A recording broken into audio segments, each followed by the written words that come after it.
గ్రంథము 3వ అధ్యాయము 2వ వాక్య భాగం ఎవరన్నా చదువుతారా? హబక్కూకు 3వ అధ్యాయము 2వ వచనం. యెహోవా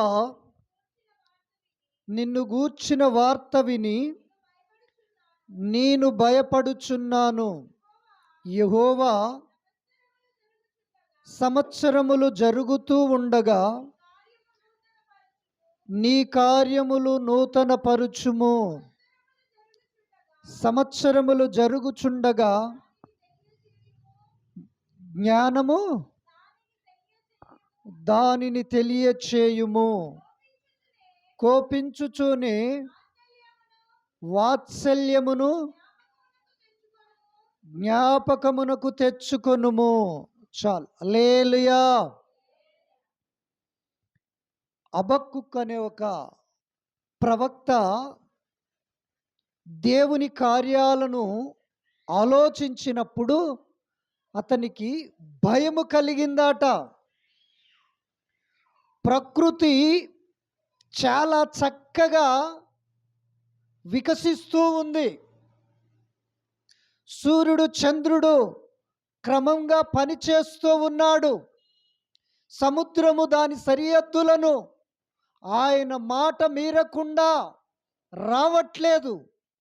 ఇటువంటి కార్యాలన్నీ ఆ ప్రవక్త ధ్యానము చేసుకుంటూ భయపడుతూ దేవునితో మాట్లాడుతూ ఉన్నాడు.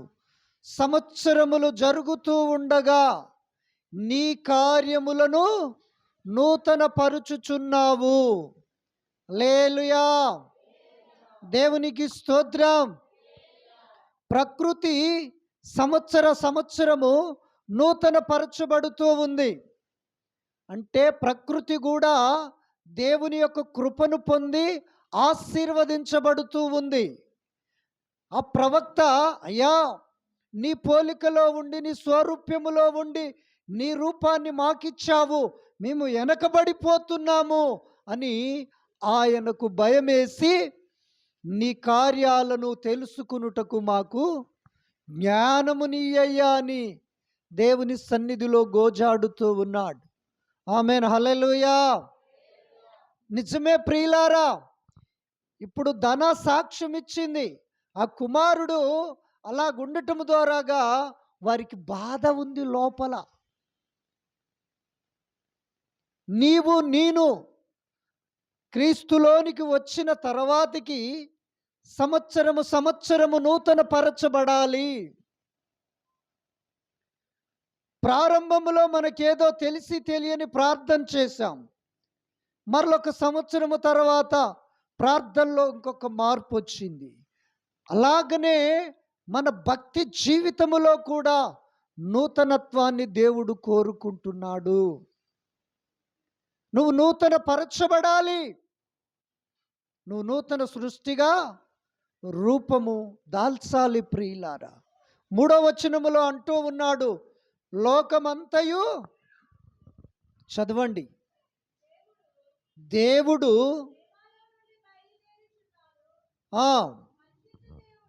పరిశుద్ధ దేవుడు పారానులో నుండి వేం చేయుచున్నాడు. ఆయన మహిమ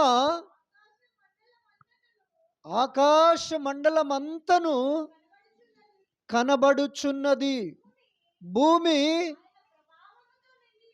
ఆయన ప్రభావముతో నిండి ఉన్నది. చాలు. ఆకాశమంతా ఏమై ఉంది? దేవుని మహిమతో కప్పబడి ఉంది. భూమి అంతా ఆయన ప్రభావమును ధరించుకొని ఉన్నది. మనుషుల్లో అది కనపడతలేదని ప్రవక్త దేవుణ్ణి వేడుకొనుచుంటున్నాడు. ప్రియులారా, సంవత్సరాలన్నీ నూతన పరచబడుతూ ఉన్నవి. సంవత్సరములు గడిచే కొలది ప్రకృతి అది వికసిస్తూనే ఉంది. కానీ మానవుడు మాత్రము ఆత్మీయ జీవితములో నూతన పరచబడలేకపోతూ ఉన్నాడు. మానవుడు దేవుని యొక్క మహిమను చూపించలేకపోతూ ఉన్నాడు. మానవుడు దేవుని యొక్క ప్రభావమును ధరించుకొని బ్రతకలేకపోతూ ఉన్నాడు. ఆమేన్, హల్లెలూయా. ఒకసారి యేసు ప్రభు శరీరధారిగా మనలాగా మనిషిలాగా ఉన్నప్పుడు 12 సంవత్సరముల నుండి రక్తస్రావము కలిగిన స్త్రీ అనేక డాక్టర్ల చేత తిప్పలబడి తనకున్న ధనాన్నంతా ఖర్చు పెట్టుకొని స్వస్థత దొరకక కృంగిపోతూ బాధపడుతూ ఉన్నప్పుడు యేసయ్య వస్త్రాన్ని ఇలా ముట్టుకుంది. అప్పుడు ప్రభు అంటారు, నన్నెవరో తాకారు అన్నప్పుడు శిష్యులు అంటారు, అయ్యా, వేల మంది ప్రజలు నిన్ను తాకుతూ ఉండగా మరలా ఇదేంది విచిత్రంగా ఎవరో నన్ను ముట్టారని మీరు చెప్పుతున్నారంటే, లేదు లేదు, నాలో నుండి ప్రభావము వెడలిపోయి ఉన్నది, ఎవరో నన్ను తాకారన్నప్పుడు ఆ స్త్రీ బయటకు వచ్చి తన పరిస్థితి అంతా చెప్పి దేవుణ్ణి మహిమపరుస్తుంది. ప్రియులారా, ఆమేన్, హల్లెలూయా. దేవునికి స్తోత్రం. ప్రకృతి పైన, లోకము పైన దేవుని యొక్క భూమి అంతా దేవుని యొక్క ప్రభావము చేత నింపబడి ఉన్నది. ఆకాశములు మహాకాశములు దేవుని మహిమను ధరించుకొని ఉన్నవి. ప్రియులారా, నా దేవుడు నిన్ను నన్ను కోరుకునేది ఆయన ప్రభావమును మనము ధరించుకోవాలి, ఆయన మహిమను మనము కప్పుకోవాలి. భక్తుడు యేసన్న గారు, నీ ఆలయమునై నీ మహిమను నేను ధరించుకొని ఉన్నాను. మనం ఎప్పుడైతే దేవుని యొక్క మహిమను ధరించుకొని ఆయన ఆలయముగా బ్రతుకుతామో అప్పుడు ప్రజలు మారటము జరుగుతుంది. ప్రియులారా, ప్రజలు మారు మనస్సు పొందటము జరుగుతుంది, నూతన సృష్టిగా మార్చబడతారు. ఆమేన్, హల్లెలూయా. యాకోబు మనందరికీ తెలుసు, ఆయన ఎవరు? ఇస్సాకు కుమారుడు, అబ్రహాము మనవడు. ఆయన యాకోబుగా ఉన్నంత వరకు ఏ ఆశీర్వాదాన్ని చూడలే. జీతం చేశాడు యాకోబుగా ఉన్నన్ని రోజులు, మోసపోయాడు 10 సార్లు మామ చేతిలో. తన కష్టాజీతం అంతా వృధా అయిపోతుంది. తనను తాను పరీక్షించుకున్నాడు. ఈ లోపము నాలోనే ఉంది, ఈ బలహీనత నన్ను ఏలుబడి చేస్తూ ఉంది. నేను దీవించబడలేకపోవటానికి, మంచుకు తడవటానికి, ఎండకు ఎండటానికి, నా కష్టాజీతము వ్యర్థమైపోవటానికి నేనే సరిచేసుకోవాలి, నేనే నూతన పరచబడాలి, నేనే మార్పు చెందాలని ఆలోచన కలిగి ఎబ్బోకు రేవి దగ్గర రాత్రంతయు ఆయన దేవునితో పెనుగులాడినప్పుడు దేవుడే ఆయన వద్దకు దిగివచ్చి నీ పేరేందని అడుగుతాడు. దేవునికి యాకోబు పేరు తెలియదా? ఇతడు నిజం చెప్పుతాడా అబద్ధం చెప్పుతాడా అని దేవుడు పరీక్ష కోసము నీ పేరేందని అడిగాడు. అడిగినప్పుడు నా పేరు యాకోబు అని యథార్థంగా ఒప్పుకుంటాడు. సమరయ స్త్రీ యాకోబు బావికాడ ఎలాగా తన యొక్క పాపదోష అతిక్రమములను యేసయ్య దగ్గర ఒప్పుకుందో, యాకోబు కూడా ఎబ్బేకు రేవు దగ్గర తన స్థితిని ఒప్పుకొని ఉన్నాడు. అప్పుడు అంటాడు, నువ్వు నిజముగా దేవునితోనూ మనుషులతోనూ పోరాడి గెలిచావు, ఇక మీదట నీ పేరు యాకోబు కాదు కానీ ఇశ్రాయేలు, అంటే మారినవాడు. ఇప్పుడు మన క్యాలెండర్లో డేట్ ఎలాగ మారుతుంది? పోయిన సంవత్సరం 2025, ఇప్పుడేమొచ్చింది? 26 వచ్చింది. అంటే మార్పు జరిగింది ఇక్కడ. అలాగనే ఎబ్బేకు రేవు దగ్గర కూడా యాకోబు బ్రతుకులో మార్పు జరిగింది. ఆ మార్పు నీలో నాలో వస్తే నూతన కార్యాలు ఈ నూతన సంవత్సరములో మనము పొందుతాము, మన జీవితములో జరుగుతవి. హల్లెలూయా. దేవునికి స్తోత్రం. మార్పు లేని బ్రతుకు మనము బ్రతకాలి. పరిశుద్ధతలో మనము నిలకడగా ఉండాలి. అప్పుడే దేవుని కార్యాలు ఘనముగా గొప్పగా జరుగుతాయి ప్రియులారా. ఈరోజు దేవుని వాక్యము మనల్ని ఆశీర్వదించటానికి, మనము మార్పు చెందటానికి, నూతన సృష్టిగా మారటానికి వాక్యము చేత దేవుడు మనతో మాట్లాడుతూ ఉన్నాడు. భీకర గంభీర అద్భుత ఆశ్చర్య మహత్కార్యాలు జరగాలంటే మార్పు మనలో రావాలి. ఒకప్పుడు మనము ప్రార్థనే అందరినీ తప్పుబట్టడం మనలో ఉన్నది. దేవుని మందిరానికి వెళ్తున్నాం, సుంకరి ప్రార్థన విడిచిపెట్టి పరిచయుని ప్రార్థన చేస్తున్నామేమో. అది విడిచిపెట్టాలి. సుంకరి ప్రార్థన అనుభవాన్ని మనము కలిగి ఉన్నప్పుడు దేవుడు మనల్ని నీతిమంతులుగా చేస్తాడు. నీతిమంతుల పట్టికలో నుండి మరి ఒక మెట్టు ఎక్కిస్తాడు యథార్థవంతుల సభలోకి. యథార్థవంతుల సభలో నుండి మరి ఒక మెట్టు ఎక్కిస్తాడు పరిశుద్ధుల గుంపులోనికి. ప్రకటన గ్రంథములో పరిశుద్ధుల ప్రార్థనలో ఈ ప్రార్థనలు కలపబడి ఉన్నవి. హల్లెలూయా. మన మార్పు ప్రకృతి ఎలాగైతే నూతన సంవత్సరాన్ని బట్టి మార్పు చెందుతుందో నీవు నేను మార్పు చెందాలి. ఆమేన్. హల్లెలూయా. దేవునికి స్తోత్రం. ఒకప్పుడు ఇతరులను చిన్న రీజన్ దొరికితే తిట్టే అలవాటు ఉందేమో. ఇప్పుడేముండాలి? దీవించే అలవాటు ఉండాలి. హల్లెలూయా. 2025 సంవత్సరములో నువ్వు తాగకపోయినా తాగే వాళ్ళకు నీ డబ్బులు ఇచ్చి తాపిచ్చావేమో, అది మానుకోవాలి. హల్లెలూయా. ఏ రాయి, చిన్న రాయి అయినా పెద్ద రాయి అయినా దెబ్బ తగులుతుంది. పెద్ద గొలియాతును చిన్న దావీదు చిన్న రాయితో హతం చేశాడు. నీ యొక్క ఆశీర్వాదానికి అడ్డు నీ చిన్న బలహీనతే. కనుక మార్పు నువ్వు చెందాలి. నువ్వు నూతన పరచబడాలి. నూతనమైన స్థిరమైన నవీన స్వభావాన్ని నువ్వు ధరించుకోవాలి. 2 కొరింథీయులకు రాసిన పత్రిక 5వ అధ్యాయము 17వ వాక్య భాగాన్ని. స్తోత్రం. చదవండి ఎవరైనా టకటక. కాగా ఎవడైనను క్రీస్తు నందున్న ఎడల వాడు నూతన సృష్టి, పాతవి గతించెను, ఇదిగో క్రొత్తవాయను, సమస్తమును దేవుని వలనైనవి.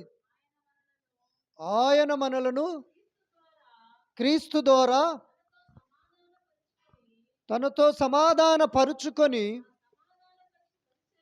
ఆ సమాధాన పరుచు పరిచర్యను మాకు అనుగ్రహించెను. చాలు. హల్లెలూయా. పౌలును అక్కడున్న సంఘ బిడ్డలు వ్యతిరేకిస్తూ ఉన్నారు.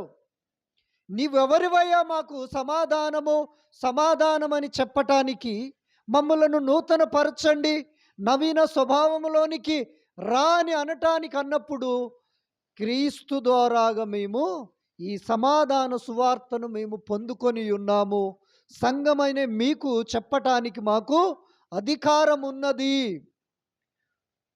నీ యొక్క పాత జీవితం మీదికి నూతనమైన అభిషేకము వచ్చిందనుకో, ఆ అభిషేకం పని చేయదు. హల్లెలూయా. పాలల్లో కారం వేస్తే ఏమైపోద్ది చెప్పాలి? అవును కదా. పెరుగులో కారం వేస్తే పలిగిపోద్ది ఎక్కడికక్కడికి. నీ పాత జీవితమును పెట్టుకొని నువ్వు నూతన ఆశీర్వాదమును కోరుకోవటము గుడ్డోడు గుడ్డోనికి దారి చూపించినట్టే. నువ్వు పాత జీవితాన్ని వదిలిపెడితే ఇక్కడ నుండి వచ్చే ప్రవచనము పర్వతములను సైతము సదును భూమిగా చేసి నీపైకి ఆశీర్వాదముగా దిగి వస్తుంది. పాత తిత్తీలలో కొత్త ద్రాక్షారసం పోస్తే ఏమవుతుంది? ఆ తిత్తులన్నీ పాడైపోతాయి, పిగిలిపోతవి. ద్రాక్షారసము నేల పాలైపోతుంది. నువ్వు మారలేదు గనుక నీ ఆశీర్వాదం అంతా వ్యర్థమైపోతూ ఉంది, వృధా అయిపోతూ ఉంది. హల్లెలూయా. తైలం ఉందనుకోని బుక్కాని తైలములో సచ్చిన ఈగ పడితే ఏమైంది? ఆ తైలమంతా పాడైపోద్ది. అది ఎంత మంచి తైలం, విలువైంది కావచ్చు. ఒక ఈగ గనక చంపిన ఈగను అల్లేస్తే తైలం అంతా కంపు కొట్టేస్తుంది. అభిషేకం, ఆశీర్వాదము, దీవెన, కృప, ఆయన క్షేమము, సమాధానము, శాంతి అంతా నిర్వీర్యమైపోతుంది నువ్వు మారకపోతే.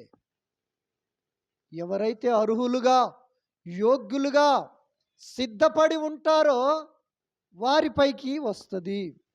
ఉదాహరణకు ఈరోజు మంచి రకరకాల ఐటమ్స్ వేసి ఓ నూతనమైన భోజనాన్ని అమ్మగారు సంఘబిడ్డలు సిద్ధపరిచారు. ఎవరు? మనందరం వస్తామని. మనందరం రాలేదనుకో అమ్మగారు ఏం చేస్తుంది? వేరే వాళ్ళకు ఎవరికైనా పెట్టేస్తుంది. ఎందుకు? ఉంటే పాడైపోద్దని.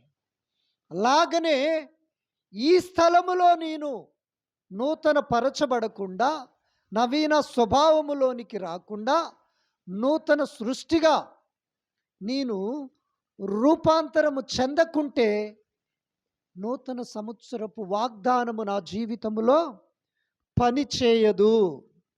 నూతన సంవత్సరపు ఆశీర్వాదము నేను అనుభవించను. హల్లెలూయా. దేవునికి స్తోత్రం. గనుక మార్పు నువ్వు చెందితే నూతన సంవత్సరపు ఆశీర్వాదాన్ని నువ్వు పొందుతావు. భక్తుడు ప్రసంగి అంటాడు, శూలాలు యొక్క గర్భమును ధరించిన శూలాలు ఎముకలు ఎదిగినట్లుగా. మీ అందరికీ తెలుసా? ఒక స్త్రీ ఎప్పుడైతే గర్భాన్ని ధరిస్తుందో ఈ ఎముకలన్నీ ఎదుగుదలను దేవుడు ఇస్తాడు. ఆ ఎదుగుదలను బట్టే లోపల పిండము ఎదుగుతూ ఉంటుంది.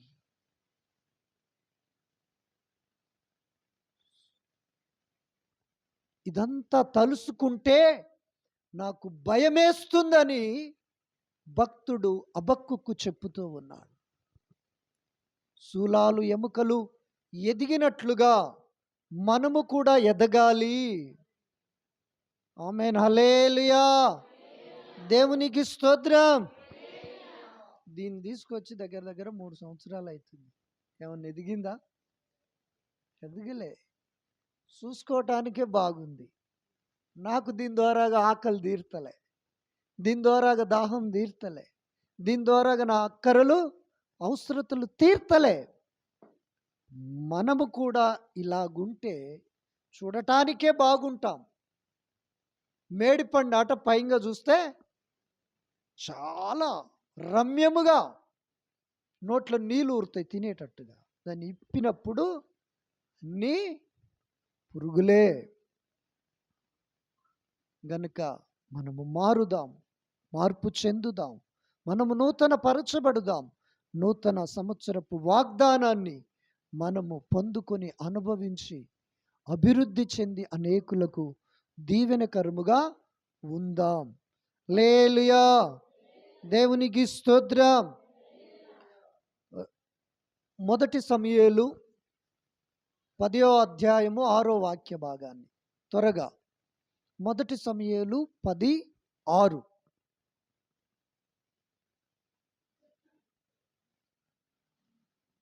చదువు. యెహోవా యెహోవా ఆత్మ నీ మీదికి బలముగా దిగివచ్చును. నీవు వారితో కలిసి ప్రకటన చేయుచుండగా నీకు క్రొత్త మనస్సు వచ్చును. హల్లెలూయా. మనమందరం ఇక్కడ చేరి ప్రభును స్తుతిస్తూ ఉన్నప్పుడు, ప్రార్థిస్తూ ఉన్నప్పుడు, పాడుతూ ఉన్నప్పుడు, ఆరాధన చేస్తూ ఉన్నప్పుడు నువ్వు మారాలనే ఉద్దేశము, ప్రేరేపణ, ఆలోచన నీలో పుడుతూ ఉంది. ఇక్కడ ప్రకటన చేస్తూ ఉన్నప్పుడు అక్కడ సమూయేలు ప్రవక్త సౌలుతో అంటూ ఉన్నాడు, అక్కడ ప్రకటన జరుగుతూ ఉండగా యెహోవా ఆత్మ నీ మీదికి దిగి వస్తుంది. అప్పుడు నువ్వు నూతన మనసు పొందుతావు. నూతన మనసు పొందిన తర్వాతకి నూతన అభిషేకము నీ మీదికి వస్తుంది. నూతనమైన రాజుగా నిన్ను అభిషేకించే ఆనంద తైలముతో నీ తల అంటబడుతుంది. నీవు ఇశ్రాయేలు ప్రజలకు రాజు అవుతావు. ఇప్పటి వరకు అట్టి అభిషేకాన్ని నువ్వు గ్రహించలేదేమో, త్రోసివేశావేమో, అట్టి ప్రకటనను నిర్లక్ష్యపరిచావేమో, అట్టి ప్రవచనాన్ని త్రోసివేశావేమో. నేను నూతన పరచబడినట్లు, నూతన మనసు కలుగునట్లుగా, నూతన అభిషేకము నా పైకి దిగివచ్చునట్లుగా, ఆ అభిషేకము ఎప్పుడైతే సౌలు మీదికి దిగి వచ్చిందో ఇశ్రాయేలులకు రాజుగా పట్టాభిషేకము చేయబడింది. ప్రియులారా, ఎప్పుడైతే యోసేపు మార్పు లేని జీవితాన్ని కలిగి ఉన్నాడో, గోతిలో ఉన్నా కూడా దేవుడు అతనికి తోడై ఉన్నాడు.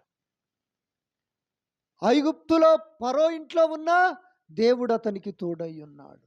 అక్కడి నుంచి తీసి చెయ్యని నేరాన్ని మీద మోపిన చెరసాలలో వేసినా కూడా యోసేపుకు దేవుడు చెరసాలలో తోడై ఉన్నాడు. మనము నూతనమైన నవీన స్వభావాన్ని, మనస్సును కలిగి జీవించినప్పుడు దేవుడు మనకు తోడై ఉంటాడు. ఆమేన్. హల్లెలూయా. దేవునికి స్తోత్రం. నాకు నచ్చని విషయం ఏందో తెలుసా?